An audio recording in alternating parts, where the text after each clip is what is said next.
경제가 이렇게 10대, 세계 10대 경제까지 올라가고 또 민주정치가 실현됐다는 것. 이 두 가지를 자랑해 왔는데 지금 이제 가만히 보니까 과연 그렇게 민주주의 정치가 한국에서 잘 되고 있는가 하는 것을 우리가 다시금 물어보지 않을 수 없는 상황이 됐거든요. 제 친구가, 미국인 친구가 전화를 해서 한국이 그렇게 잘 살고 민주화가 됐다고 하는데 이게 무슨 일이냐 물어봐요.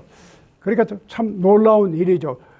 누가 잘했든 못했든 간에 지금 무슨 국민의당 무슨 민주당 저는 그런 당파적인 이야기가 아니라 한국 사람으로서 전체적으로 볼 때 아직도 우리 한국이 경제적으로 많이 이렇게 지금 성장하고 있지만 민주화가 되는 그 과정이 아직도 어렵구나. 이제 그걸 느끼는데 그 민주화가 된다는 게 쉬운 게 아닙니다. 말같이 제도만 바꿔놔가지고 그게 되는 게 아니거든요. 그래서 미국도 마찬가지입니다. 민주화가 되고 하지만 보면 이루어지는 거 보면 참 민주주의라는 게 이게 어렵습니다. 그래서 Democracy is a mess. 이 빌딩의 이름을 뭡니까 여기에 멀턴 홀인데 이 멀턴이 이 학교의 총장을 했습니다. 그 전에. 그래서 제가 그때 그 멀턴을 저 같은 사람이 평교수가 그 총장 만날 일이 없습니다. 없는데 그 한국의 송도에다가 캠퍼스를 이제 세우는데 제가 처음 그걸 시작을 했어요. 근데 그때 한국을 같이 왔다 갔다 하면서 그런 얘기를 했어요. Democracy is a mess. 그러니까 이 디모크라시를 하는 미국도 mess. 이게 때로는 왜 이런 사람이 당선됐을까? 이런 생각도 한단 말이에요. 제가 특별히 누구를 지지하는 건 아니지만 때로는 그런 생각이 들 경우가 있단 말입니다. 그래도 그게 민주주의란 말이죠. 그거 어떻게 할 거예요? 그래서 표가 많으면 이기는 거니까. 그런데 그래서 민주주의라는 게 아직도 이것이 무엇이냐 의문입니다. 근데 한 가지 분명한 것은 그 민주주의는 제도입니다.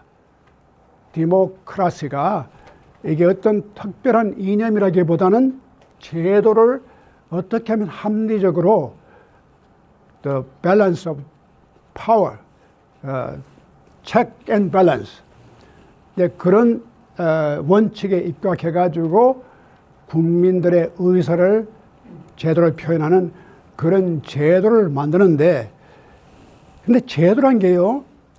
그래서 제도가 좋긴 좋아요. 그걸 막아주니까 타락을 막아주고 이렇게 그런 걸 막아주는 건 좋은데 이 제도를 만들어 놓으면요. 그 제도를 따라갈 수는 있지만 그 제도가 항상 선의적으로 이용되지는 않아요. 때로는 그 제도를 교묘하게 이용해가지고 오히려 악의적으로다가 어떤 결과를 가져올 수도 있는 그런 위험성이 민주주의에 항상 있습니다. 그러니까 또 그걸 막기 위해서 또 제도를 만들거든요. 또 그러면 또 구멍이 생긴다고요. 그게 그러니까 그 루폴이 있어요. 또 그걸 막해서 또 제도를 또 만든단 말이에요.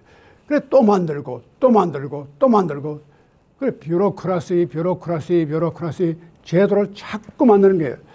그러다 보면 그 국가나 사회가 너무 제도가 많아져 가지고 때로는 이 제도가 또 문제가 돼요.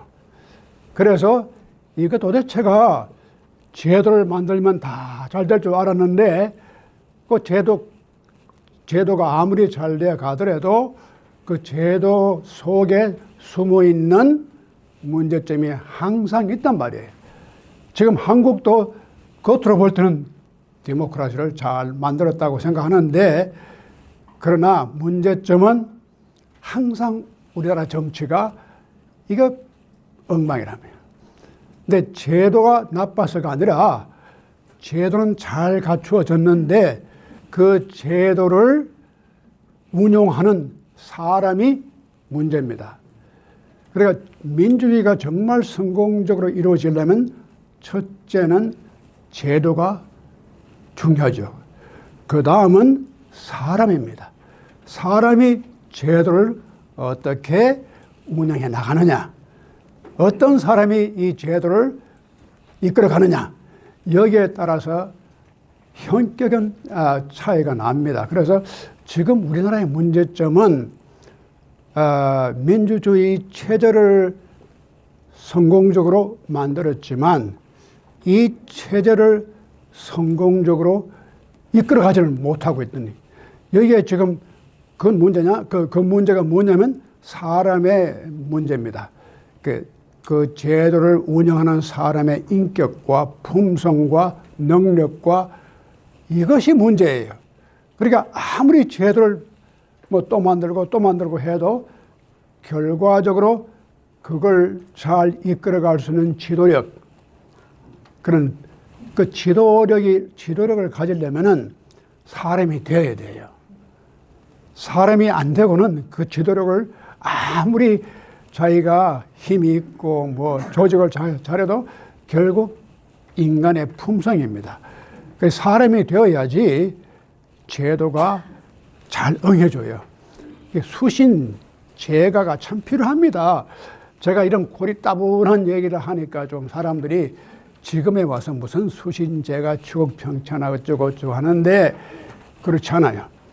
그 공자 선생님 말씀이 옳은 게 아무리 우리가 제도를 하더라도 그 제도를 이끌어가는 지도자가 먼저 어느 정도 자기의 수신과 제가, 요즘 그 윤석열 대통령이 제가를 못해요. 가정을 못 다스리니까 문제가 생긴 거죠. 안 그래요? 그 자기 부인 하나 이거 다스리를 못하는 거라고. 근데 이제 제가 그 이율곡의 성학지별하는 그 이율곡이 죽기 전에 선조 왕한테 바친 아주 큰 책이 있습니다. 거기에 보면은 임금이 어떻게 나라를 다스릴까 하는 것을 아주 시시콜콜하게, 때로는 보면 너무 자세하게 다 써놨는데 그중에 그 제가 하는 게 그 임금님이 어떻게 가정을 다스릴 것인가, 이걸 아주 솔직하게 얘기해요. 그래서 우리 임금이 너무 가정에서 또 그렇게 여러 이제 여자들이 많잖아요. 그 왕비도 있고 뭐 있는데 이걸 잘 못 다스리면은 국가에 화가 온다. 지금 그런 식이 된 거예요. 그러니까 자기 가정에 가장 가까운 사람을 잘 다스리지 못할 때 국가까지도 화를 입는다. 이율곡이 그런 말을 거기다 해요. 그래서 저는 처음에 왜 이런 것까지 뭐 성학지배에 집어넣느냐. 근데 지금 가만 생각하니까 아주 그런 평범한 말이 진짜 진리다. 자기가 이 율곡이 아주 충정으로다가 임금에게 바치면서 반드시 임금은 이것부터 해야 됩니다. 아침에 일어나면은 이걸 하십시오. 또 저녁에는 이걸 하십시오. 특히 그 왕궁에서 일어난 일, 또 여자들이 어떻게 지금 말을 주고받는지 이것까지도 잘 다스려야 됩니다. 그래서 나는 율곡을 처음에 할 때 그 철학적인 거, 조금 형이상학적인 거, 고상한 걸 생각했는데 뭐 이런 것까지 얘기하는 거, 이런 생각했는데 그렇지 않아요. 지금 우리가 보고 있는 현상이 윤석열 씨가 뭐 나쁜 사람 아니고 아주 좀 청결하게 뭐 자기 줏대도 있고 해나갔는데 이 제가가 안 된 거라고요. 그러니까 이 제가가, 이게 제가를 다 하고 난 뒤에 정치할 사람 아무도 없어요. 그렇게 가려면 시간이 100년, 200년 걸릴 테니까. 그런데 그 수신제가 치국평천하를 갖다가 우리가 그걸 너무 시간적으로 해석하면 안 돼요. 자, 수신부터 먼저 하고 한 10년, 20년, 그 다음에 제가를 또 한 30년 하고 그래가지고 정치하려면 한 놈도 없어.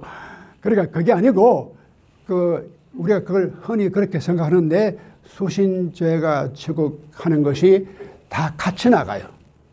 그러니까 나라를 다스리면서 계속해서 수신을 해야 되고, 나라를 다스리면서 계속해서 제가를 해야 돼요. 이것이 어떤 단계적으로 하나 끝나면 또 하나가 시작되는 그런 뜻이 전혀 아닙니다. 그래서 인간이 정말 그 정치에서 성공하려면은 이것이 같이 병행해 나가야 돼요. 근데 지금 한국에 그건 뭐 윤석열뿐 아니라 이쪽 야당도 마찬가지예요. 우선 인간이 돼야 되거든요. 그래서 제가 볼 때는 뭐 탄핵하는 건 좋은데 그럼 탄핵한 후에 어떻게 될 것이냐. 이거 아무도 몰라요. 지금 어떻게 될 것인지 아는 사람은 알겠죠. 자기 가슴 속에 야망이 있는 사람은 알아요. 아하, 요거 이제 끝나면 누가 될 거다. 이제 내가 잡는다. 뭐 그런 꿈이 속에 다 있을 것 같습니다. 그런데 지금 한국의 정치가 정말 어떠한 인간적인 그런 품성이라든가 성격이라든가 덕목을 갖추지 않은 사람이 정권을 잡기 위해서 계속 자기 사역을 위해서 자기의 사생활을 덮기 위해서 하여튼 그 목적이 자기 목적이에요. 국가가 목적이 아닙니다. 이게 큰 문제예요. 지금 이런 사람들이 정치를 하니까 국가를 생각하는 게 전혀 없어요. 지금 한국 정치의 가장 큰 문제점이 바로 이겁니다. 국가를 내가 생각하느냐, 국민을 생각하느냐, 이런 마음이 전혀 없이 어떻게 하면 내가 쳐부시고 내가 올라갈까. 이게 지금 이걸 제도적으로 막을 수 없단 말이에요. 그래서 제가 말씀드렸듯이 제도만 가지고는 민주주의가 안 됩니다. 사람이 기본적인 성품이라든가 수신제가가 돼야 됩니다. 그렇게 해서 그 정권을 잡은 사람들이 적어도 국민을 사랑하고 국가를 이끌어 나가는 그런 지도력이 있고 성품이 되어야 되는데, 지금 정치가들은 다들 앞장서서 뛰는 정치가들이 그런 생각 하나도 없어요. 어떻게 하면 상대방을 끌어내리냐, 어떻게 하면 내가 들어갈 것이냐, 이것만 교묘하게 제도를 이용해서 그 목적을 계속 밤낮으로 싸우고 있는 것이 한국이에요. 지금 뭐 양파가 갈라져가지고 이쪽에서 크게 데모하고 저쪽에서 크게 데모하고 난리거든요. 그래서 오늘 가만 생각하니까 이 도덕경 22장이 우리에게 참 주는 교훈이 아주 깊습니다.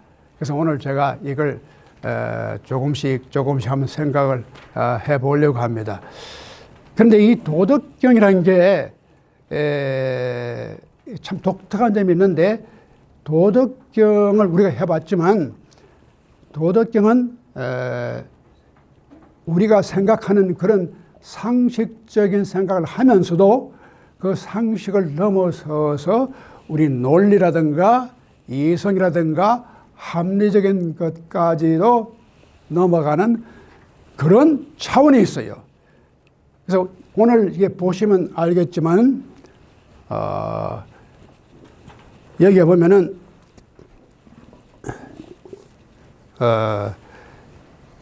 이게 이 글들이 다 한마디로 말해서 역설적입니다. 역설이에요.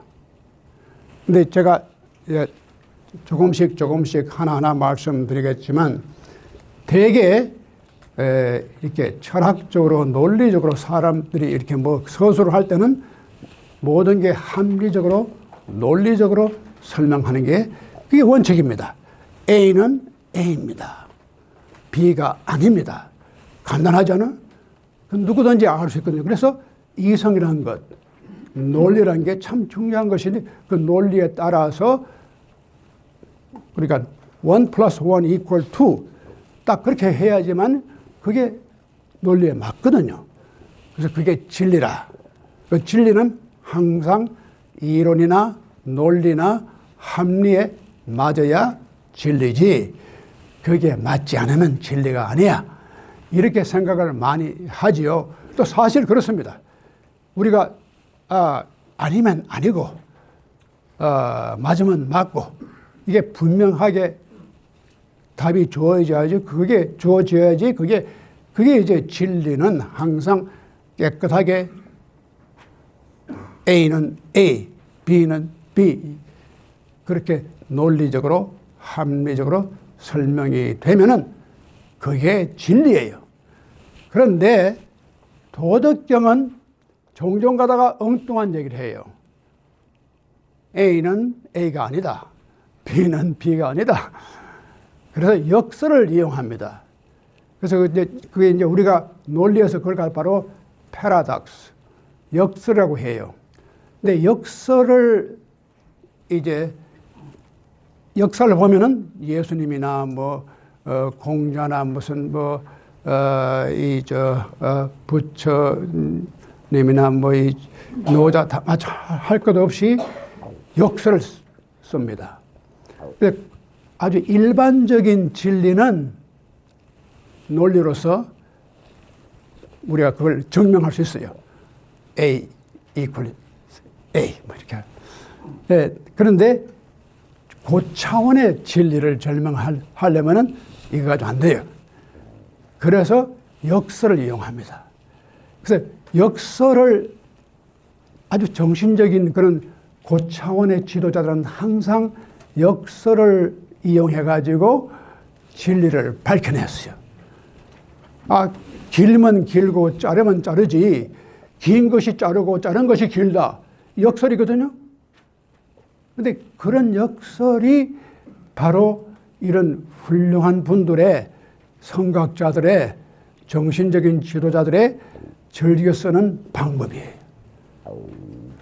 긴 것은 길고 짧은 것은 짧다고 해야지 아주 간단하고 명료하고 누구나가 이해할 수 있는 진리입니다.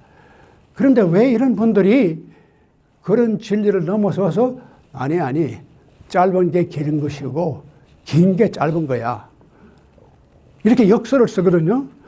왜 그런 역설을 썼을까? 그런데 이제 이렇게 역설을 쓰는 분들의 입장은요, 일반적인 논리나 합리나 그런 말을 가지고 설명이 안 되는 깊은 차원의 진리는 역설밖에는 길이 없어요.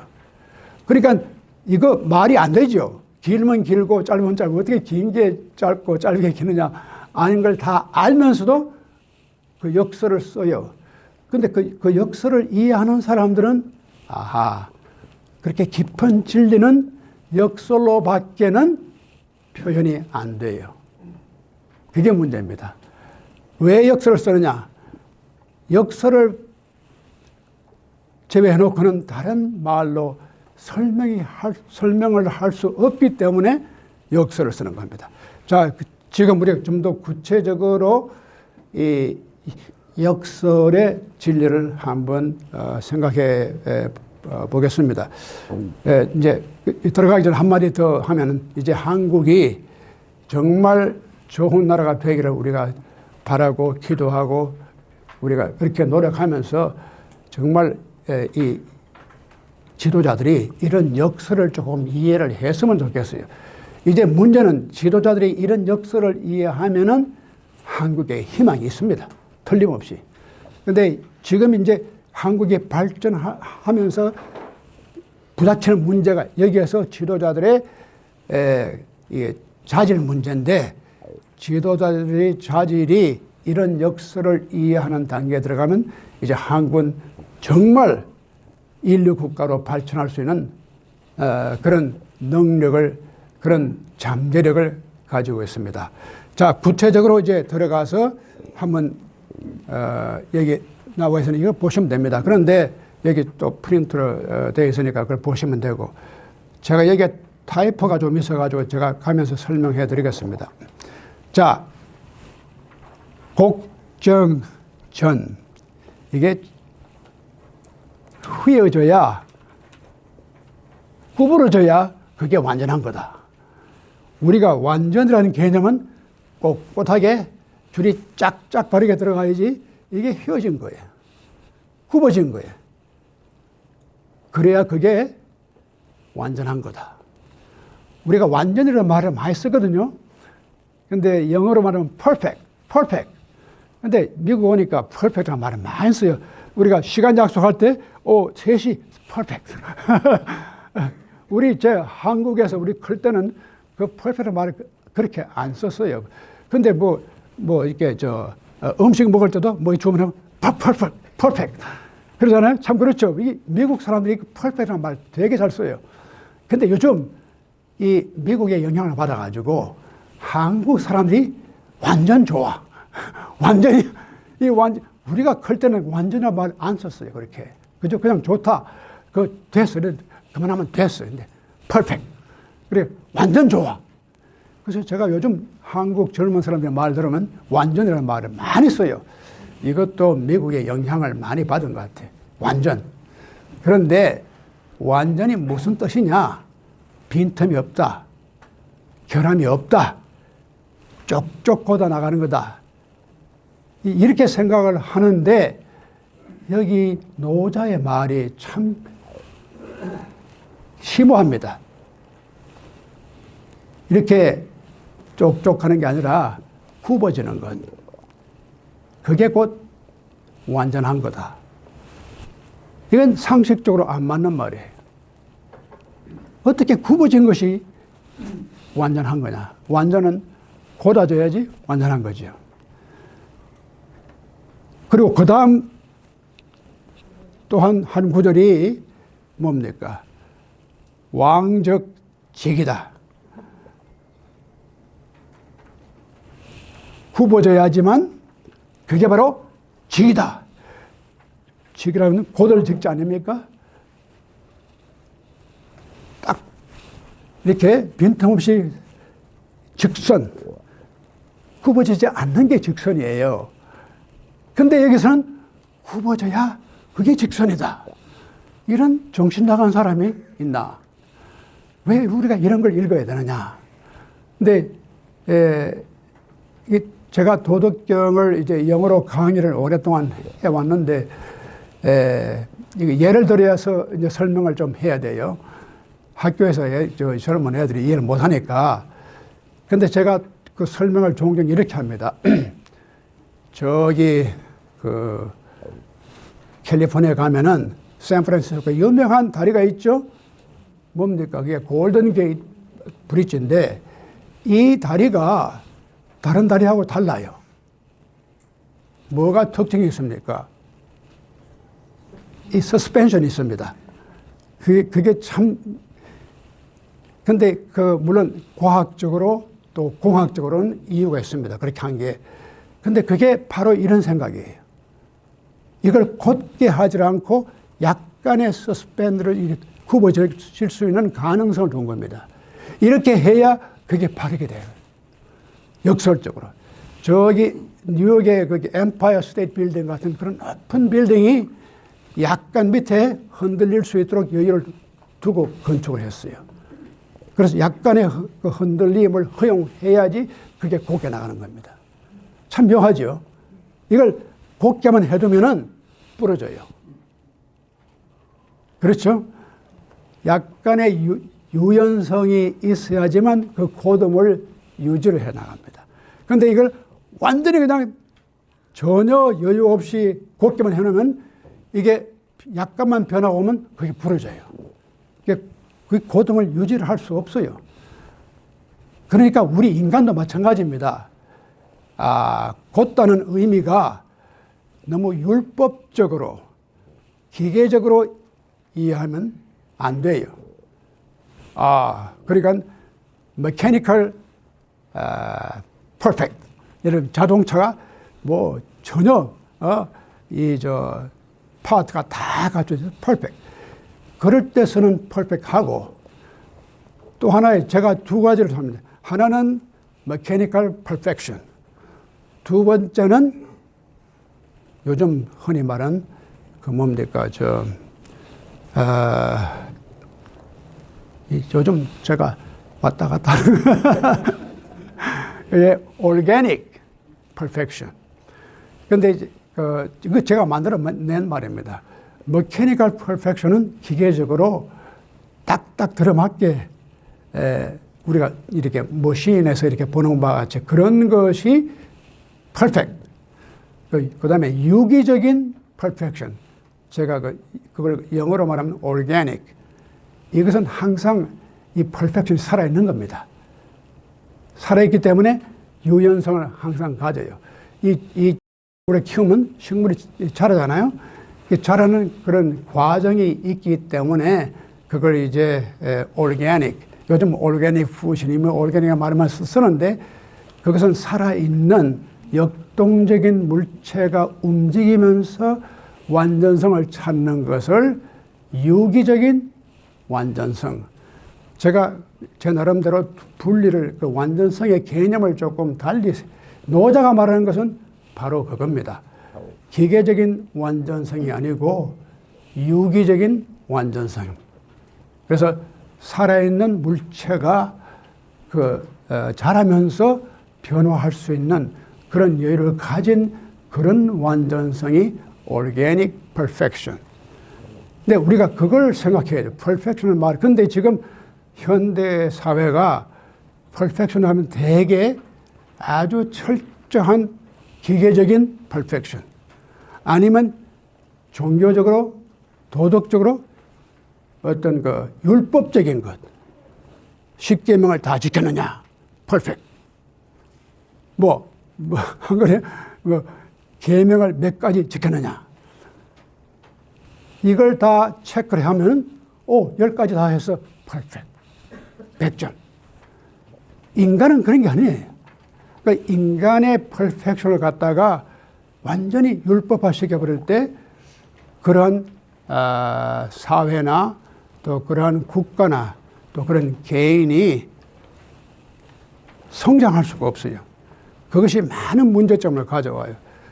그래서 이 사도 바울이 예수님이 내가 율법을 폐하러 온 것 같지만 내 율법을 완성하러 왔다. 때로는 예수님 자신이 그 율법을 범했어요. 안식일에 율법도 범하고 또 간음하다가 잡힌 여자를 데려와서 용서해주고 율법에 의하면 돌로 쳐 죽여야 돼요. 그게 완전성이에요. 율법의 완전성. 그런데 이런 분들은 항상 그러한 완전성이 완전히 아니다. 오히려 율법을 파괴하면서 인간을 인간답게 만들어주는 이것이 완전성이에요. 죄가 있더라도 잘못이 있더라도 그것을 판단하고 저주하는 것이 아니고 인간을 살리는 것이 목적이다. 그게 유기적인 완전성이에요. 예수님이 바라봤던 완전성도 그러한 완전성이에요. 지금 노자가 보는 완전성도 굽어져야 돼. 굽어져야 돼. 이게 놀라운 말입니다. 한국의 정치인들이 전부 지잘났다고 그러고 고개 숙여서 자기를 굽히는 사람이 없어요. 이 굽어져야지만 세상이 바르게 나갑니다. 이런 것이 이 정치라고 하는 것도 하나의 예술입니다. 근데 그 예술이라는 게 바로 그런 거예요. 이 기술적이고 과학적인 것은 아무런 그런 융통성이 없지만 예술의 세계는 그렇지 않아요. 그러니까 우리가 지금 볼 때, 굽어져라. 굽어져야지 고다지는 거야. 이런 걸 우리가 좀 깊이 정치인들이나 또 우리, 누구나 우리 평범한 우리 시민들이 다 이걸 좀 이해를 해야 돼요. 내가 좀 굽어지고 내가 양보를 하고 또 상대방한테 내가 좀 굽힐 때는 굽혀야 돼요. 세상 살아가면서 자기가 곧다고만 생각해가지고는 일이 안 돼요. 때로는 자기가 창피하게 생각하기도 하고 때로는 자기가 좀 내가 이렇게 좀 비굴한 것 같다 하고 생각이 들지도 모르지만 그것까지도 감수하고 자기를 굽히는 마음이 있어야지만 그게 바르게 되는 길이에요. 내가 세상을 바르게 하려면 내가 창피해도 내가 욕먹더라도 내가 무릎을 꿇고 내가 허리를 갖다 굽히는 것, 이것이 국가를 바르게 하는 거다. 이거 정치인들이 좀 배워야 됩니다. 이게 윤석열도 그렇고 이재명도 이 도덕경을 한 번도 안 읽은 사람들이 정치를 하다 보니까 이런 일이 생기는 거예요. 꼭 읽어야 돼요. 이게 얼마나 좋은 말씀이에요. 굽어져야지. 휘어져야 완전하고 굽어져야 곧게 됩니다. 이 정말 이 22장 전체가 이 두 문장에 다 들어가 있어요. 요약하면 그겁니다. 휘어지고 굽어지고. 이게 그렇게 어려워요. 그런데 정치가가 되려면 이걸 극복해야 돼요. 이걸 받아들여야 돼요. 그래야지 자기만 곧아지는 게, 자기만 아니라 전 세상이 곧아지는 길이 거기밖에 없어요. 자, 우리가 다 자기만 곧게 나가다 보면 거기는 계속 충돌이 생겨요. 곧은 사람끼리 모여봐요. 그 세상이 안 됩니다. 전부 다 자기가 완전한 자기가 곧은 사람인데 자기 주장만 하니까 굽히는 놈은 한 놈도 없어. 그러니까 그게 안 되는 게 진짜. 굽혀야 되는 겁니다. 그게 바로 세상이 바로 서는 길이요. 그게 바로 나라가 곧게 되는 길이에요.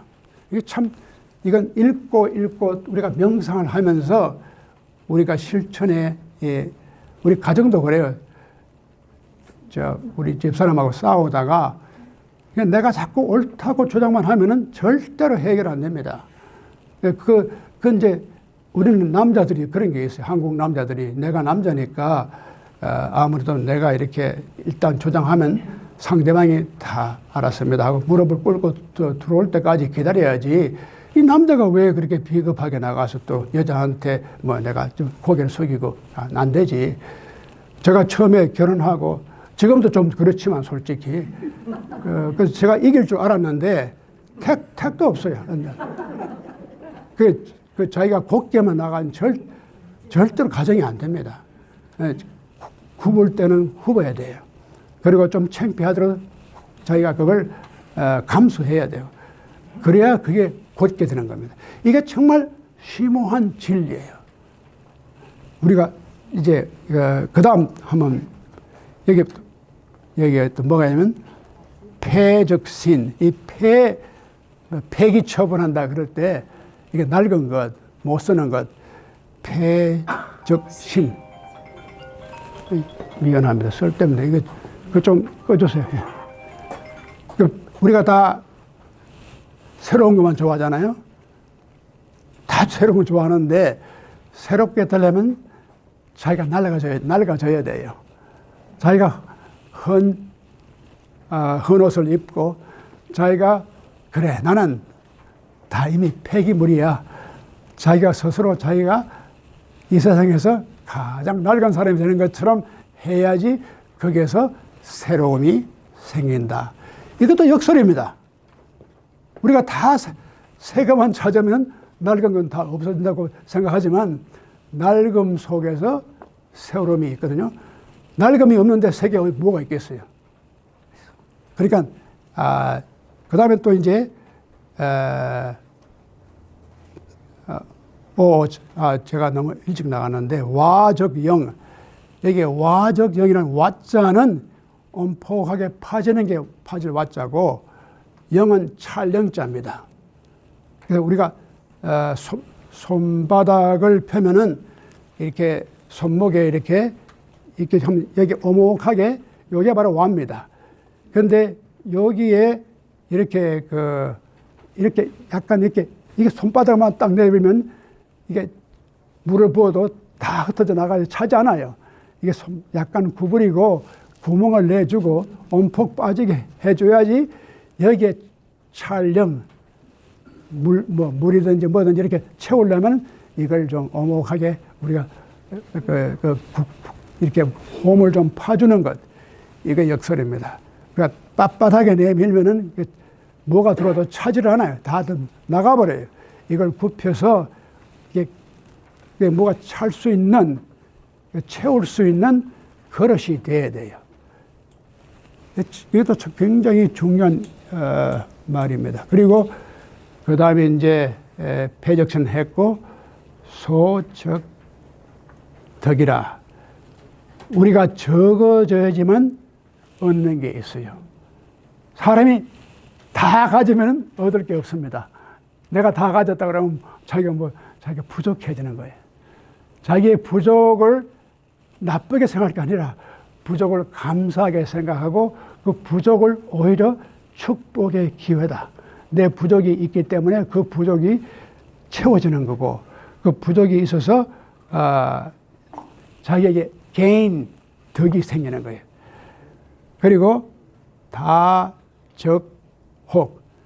너무 많이 가진 사람들이 항상 문제점이에요. 너무 많아서 거기에서 사람들이 의구심을 가져요. 저 뭔가 잘못됐단 말이에요. 그러니까 사람이 부족한 게 있는 것이 그게 아주 좋은 겁니다. 저 친구는 다 가졌어. 그때는 뭔가 사람들이 조금 수상하게 생각해요. 어떻게 저렇게 되었을까? 뭔가 뒤에 뭐가 있을 거다. 이런 생각 하잖아요. 그러니까 다 가지는 게 좋은 게 아닙니다. 부족한 것. 이것도 정말 이 노자, 우리가 경험적으로 이해할 수 있는 진리가 바로 이런 겁니다. 그러니까, 소적덕, 다적혹. 이게 다 가지면은 사람들에게 의심을 받게 되고, 또 자기 자신도 거기에 대해서 너무 교만해가지고 자기가 정말 다 가진 것처럼 생각하는 의욕에 빠지게 돼요. 자, 그리고 여기에서 이제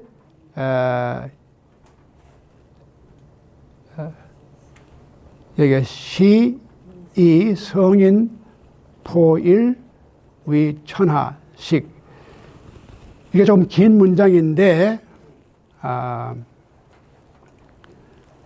시란 말은 그래서 시이 성인은 포일, 포란 말은 포옹하는 것, 하나를 포옹한다.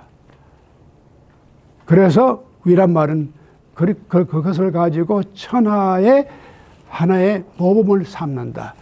이 포일이 참 중요한 말입니다. 일자가 그냥 우리가 숫자로 하나 둘 이렇게 헤아릴 때 일자가 아닙니다. 여기서 일자란 말은 전체를 말해요. 하나. 이 하나란 말은 열 중에 하나란 뜻이 아니고 하나가 지구가 하나, 세상이 하나, 전체를 말할 때 합니다. 그래서 하나가 곧 전체예요. 우리 전체가 다 하나입니다. 일이 다 백이요, 백이 곧 일이요. 이게 참 논리적으로는 불가능한 얘기입니다. 그러니까 수학적으로 말하면 일은 일이고 백은 백인데 좀 더 심오하게 조금 정신적으로 이걸 이해하면은 하나를 잡는 게 곧 백을 잡는 거예요. 하나가 전체예요. 그러니까 하나와 전체가 이게 분리가 안 돼요. 그래서 우리 이런 것도 좀 생각을 깊이 할 필요가 있어요. 우리 저 상식적으로는 야, 그 하나 잡을 게 뭐 있어? 이왕이면 10개 잡아. 이왕이면 100개 잡아. 그게 우리가 맞는 말이에요. 그런데 여기서는 하나를 잡으라. 포일. 그 일이 전체다. 그 제가 한 가지 말씀을 드리면 성경에 보면은 그 예수님이 비유를 많이 쓰는데 때로는 이해가 안 가는 게 있어요. 제가 몇십 년간 이해가 안 가는 비유가 뭐가 있냐면 양을 치던 이제 목자가 양떼를 들고 이제 왔다 갔다 하다가 양을 한 마리 잃어버렸어. 자, 이 양을 찾으러 가야겠는데, 근데 이 목자가 이제 양을 찾으러 나가는데 어떻게 하느냐? 99마리를 그대로 벌판에 내버려 두고 한 마리를 찾으러 갔어요. 이런 어리석은 사람이 어디 있습니까? 그 한 마리 간 놈은 내버려 둬. 잊어버리고 여기 남아있는 99마리를 내가 이제 다른 또 동물이 올지 누가 와서 훔쳐갈지 누가 알아요? 근데 어떻게 한 마리를 찾기 위해서 99마리를 그런 위기에다가 처하게 놔뒀을까? 저는 오랫동안 이걸 고민을 해왔거든요. 이 예수님이 뭔가 뜻은 있긴 있는데, 이 수학적으로는 특히 우리 요즘 계산을 빨리 하는 사람들이, 현대인들이 이거 읽으면 이해가 안 간단 말이에요. 근데 이제 불교나 도교가 가르치는 걸 잘 읽어보면 예수님의 뜻이 통해요. 그러니까 성경만 읽으면 안 통해. 우리가 다른 책을 좀 읽어봐야지 성경 말씀이 원래 깊은 진리가 나와요. 그래서 이 불교에도 화엄경 같아서는 하나가 열이요, 하나가 백이요. 그리고 이제 도덕경에도 그런 게 나와. 하나가. 하나라는 게 굉장히 중요합니다. 근데 기독교에서도 중세 때 신비주의자들이 one and many, 플로토니스 같은 그런 학자들은, 신비주의자들은 one and many를 갖다가 분리하지 않았어요. one이 곧 many고, many고 하나가 곧 여럿이고, 여럿이 곧 하나다. 그런 신비적인 차원이 있습니다. 그러니까 한 말을 수적으로 따지면은 그 한 마리 잃어버리면 내버려두고 그냥 가는 거예요. 그런데 왜 예수님이 이런 비유를 설명했을까? 지금 어렴풋이 떠오르는 것은 목자로서 이런 양 한 마리를 생각하는 태도가, 이것이 곧 내 전체라고 생각할 수 있는 그런 자세가 진정한 목자가 되는 거예요. 내가 한 마리 잃어버렸을 때 그까지 한 마리 하고 지나가는 사람하고, 내가 한 마리 잃어버렸을 때 이 한 마리가 곧 전체라고 생각하는 사람하고, 목자가 가져야 할 지도력, 또 목자가 가져야 할 아주 인간의 가장 양심적인 태도, 이것이 다른 겁니다. 우리가 수적으로 계산해서 수지타산으로만 나가는 사람이 있고, 그렇지 않고 심지어는 100마리 가운데 한 마리가 없어져도 전체가 없어진 것처럼 자기가 안타깝게 생각하고 찾으려고 노력하는 그런 마음의 태도를 갖다가 예수님이 우리한테 보여준 건데, 이 기독교인들이 좀 이걸 이해하려면 이 도덕경을 읽어야 됩니다. 이게 곧 하나를 감싸라, 하나를 차지해라. 이 하나가 그렇게 중요해요. 여기서 포일, 이 말이 이 일은 곧 전체입니다. 그래서 이것이 이 포일, 그래서 우리 천하의 식이다. 여기 식이라면 너 이런 식이지 저런 식이지 그런 식이라는, 식이라는 것은 마들입니다. 영어로 말하면 마들, 어떤 패턴이라든가 마들이 식이에요. 그래서 이거 최진식이다, 뭐 구식이다 그러잖아요. 그 식이에요. 그러니까 이걸 너희 식으로 생각해라. 그러니까 이 천하에 우리가 그런 마들을 우리가 찾는다면 바로 이게 이를 전체로 감싼다고 생각하는 것이, 그게 곧 천하가 가지는 마들이에요. 이게 좀 글로벌, 요즘 말하면 글로벌 마들입니다. 이걸 너희 생활에 이게 마들로 생각해라. 그 다음에 이제 나오는 것이 부자 견고명. 이것도 기가 막힌 말입니다. 이게 불자는 아닐 불자죠. 자자는 자기 자신을 말하는 거고, 견은 볼견자죠. 이게 무슨 말인가? 불자견.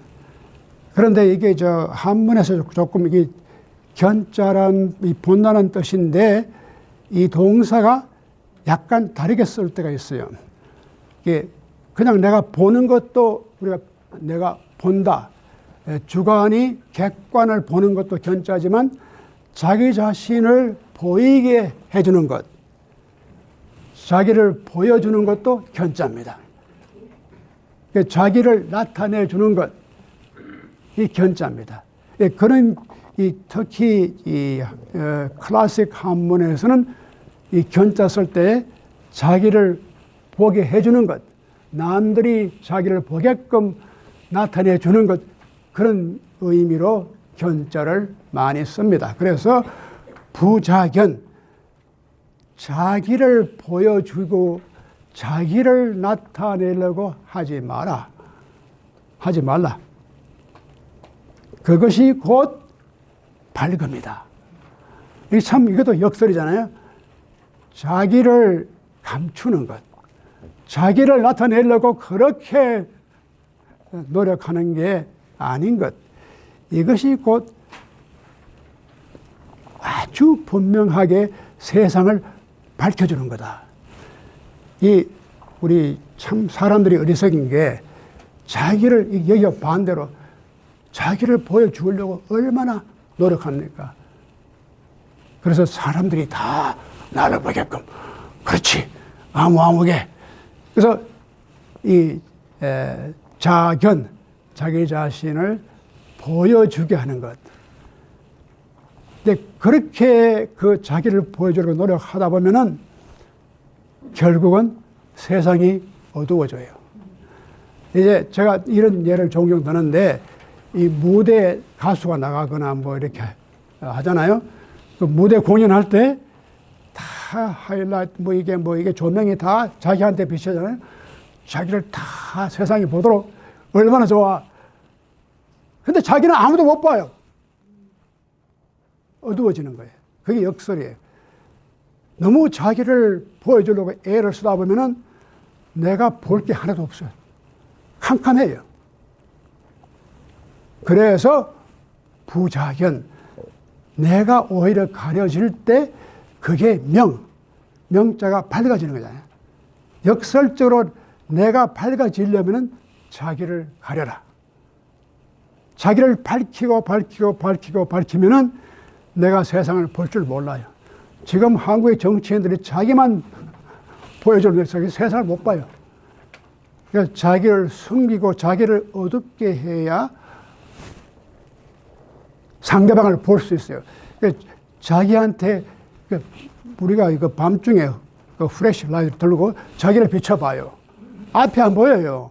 그러니까 자기는 어둡게 하고 바깥을 보게 해야지 그게 명입니다. 이것도 참 기막힌 역설이죠. 근데 우리가 경험적으로 바로 이런 겁니다. 자기가 어두워져야지 세상이 밝아져요. 바르게 볼 수 있는 눈이 거기서 와요.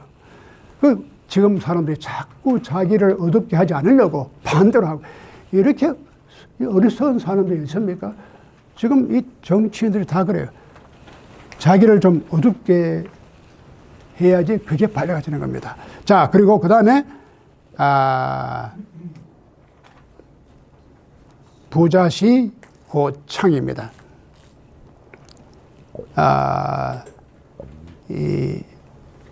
자기를, 이 시자는 옳다 말이죠. 시비 간다. 시와 비가, 시는 옳고 비는 그러고, 그래서 부자시, 자기 자신이 옳다고만 자꾸 주장하면은 그게 바로 창을 가져오는 겁니다. 그래서 부자시, 자기를 자기의 옳음을 가리는 것, 자기의 옳음을 이렇게 오히려 부정하는 것, 그렇게 해야 그것이 더 찬란하게 자기가 나타난다, 그런 뜻입니다. 여기 다 같은 뜻인데, 부자불 고유공, 이게 경자, 제가 이 타이프를 잘못해가지고 이게 공입니다. 자기 자신이 이렇게 너무 이렇게 자기가 많이 컸다고 자랑하거나 자기 걸 자꾸 내세우면은 오히려 그 공이 없어져요. 그래서 그게 자기의 번창한 것을 자꾸 내놓지 말아라. 그래야지 그게 오히려 공이 따른다. 자기 공을 내세우는 것이 아니라 오히려 자기 공을 자꾸 약하게 더 낮게 평가하는 것이 결과적으로 공이 거기서 나오는 거다. 그 다음에 부자긍 고장. 이 긍자라고 하는 자기 긍지입니다. 자랑입니다. 그렇게 자랑을 하지 말아라. 그렇게 해야지 너의 이룩한 공덕이 오래 간다는 겁니다. 역설적으로 자기가 자랑을 자꾸 하게 되면 그 공덕이 오래 못 가요. 그걸 감춰야지만 그 공덕이 오래 간다. 불유부쟁. 그러니까 서로가 이게 겨루지 않기 때문에 세상이 그와 겨루지 않는다. 자꾸 남과 이렇게 경쟁을 하고 겨루게 되면은 세상이 그 사람하고 또 겨룹니다. 자기가 겨루지 않을 때는 세상이 겨루지, 자기하고 그렇게 싸우거나 겨룰 필요가 없어요. 그러니까 자꾸 겨루기를 좋아하는 사람들은 세상이 점점 자꾸 겨룹니다. 그러나 아예 나는 세상과 겨루지 않는 사람은 세상이 저런 사람과 겨뤄봐야 뭐가 나오겠어. 포기하는 거예요. 그 다음에 이제, 고천하, 이게 막자인데 제가 박으로 잘못했습니다. 그게 고천하 능여지쟁. 그래서, 세상이, 자기와 겨루지 않는다. 그런 뜻이고, 그 다음에 이제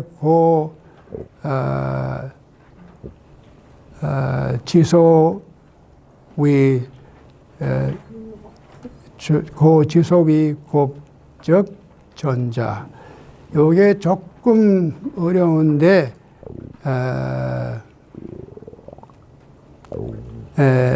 이게 이제 우리가 앞에서 말하면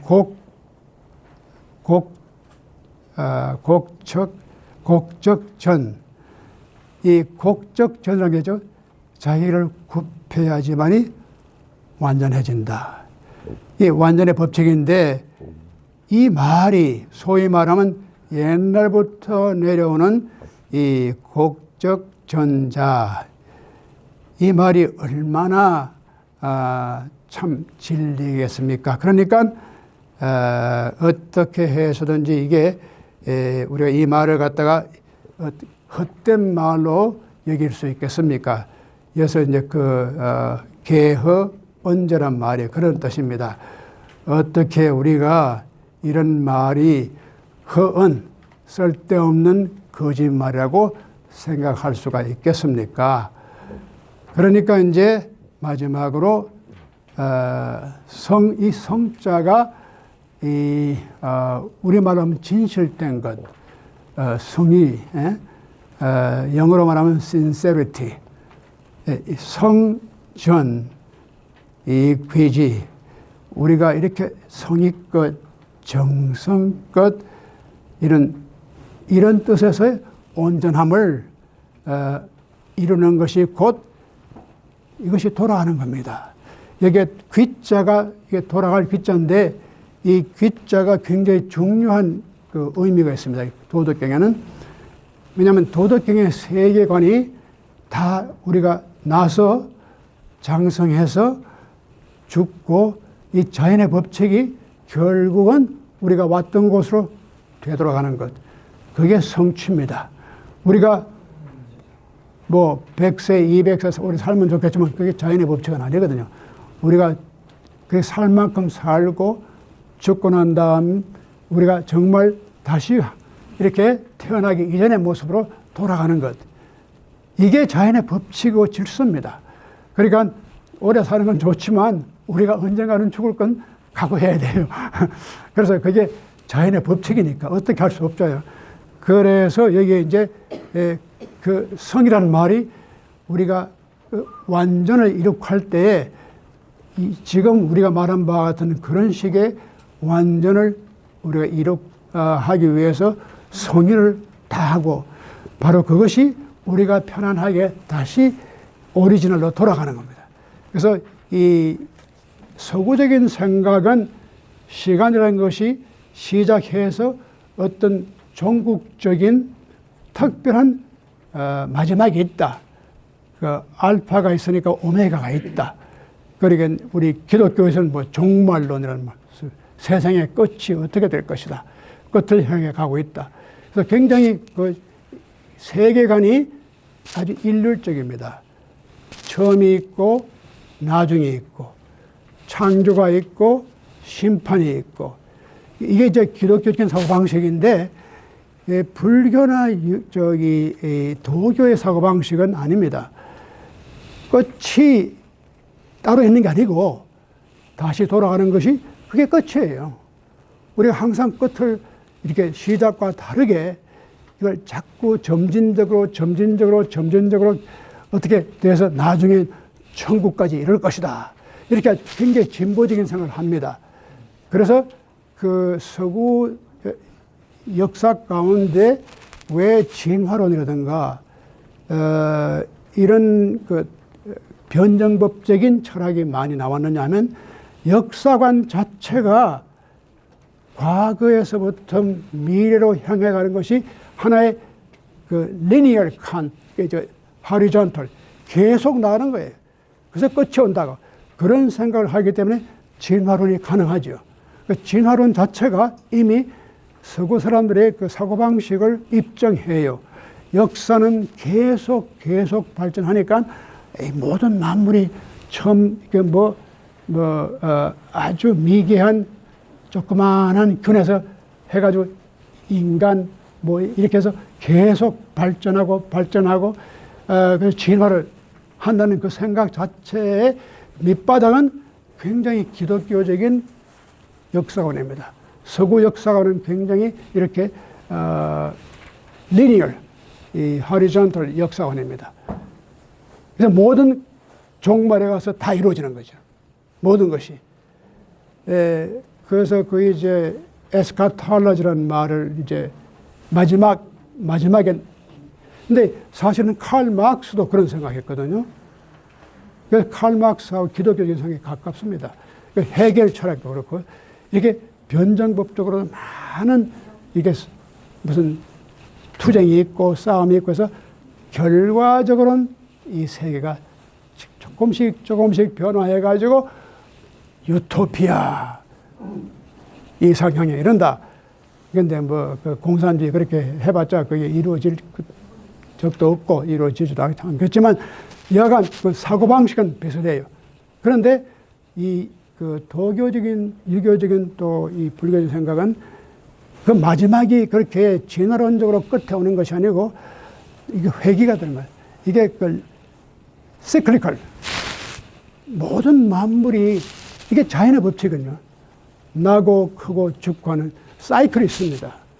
이 사이클로 돌아가는 것이 그게 패턴이지 이걸 딱 잘라가지고 계속해서 어디까지 나중에 무슨 심판이 오고 마지막 종말이 오고 그런 게 아니고 이게 굉장히 이게 순환적인 사고방식이에요. 제가 누가 옳다 그러다 그런 얘기 하는 게 아니고 그만큼 차이가 있습니다. 그러니까 이런 우리 순환적인 사고방식이 상당히 중요합니다. 우리가 그래서 다시 찾아가는 것, back to home, homecoming, back to origin, back to the basics 그런 말 하잖아요. 우리가 복잡하게 다 나갔지만 let's go back to the original question. 장자 그래요. 장자가 항상 디베이트를 많이 하는데 하다가 나중에 복잡한 얘기 나오니까 stop. 우리가 let's go back to the original question. 예, 우리가 돌아가는 겁니다. 아주 심플하게. 그래서 이런 것이 우리 동양 사람들의 우리 생각입니다. 우리 조상들이 그렇게 생각해 왔어요. 우리가 다 이렇게 서구화가 됐지만 적어도 이런 생각이 가지고 있는 미덕 또 유익한 점이 있습니다. 이걸 우리가 잊지 않고 다 서구적인 생각으로 따라가는 것은 좋지 않아요. 우리가 낯서면 낯던 곳으로 다시 돌아가는 것. 홈커밍. 가장 우리가 there is no place like home. 우리가 여행을 하다가 역시 돌아오면 역시 내 집이 최고지. 다 그런 느낌 가져요. 그것이 왜냐하면 인간은 다 출발을 홈에서 했기 때문에 다시 홈으로 돌아가는 것. 이게 이 사고 방식이 바로 이제 이 도덕경적인 사고 방식입니다. 제가 너무 오랫동안 말씀을 드린 것 같은데, 자, 오늘은 제가 여기서 말씀을 끝내고 여러분 여기 김밥하고 잡채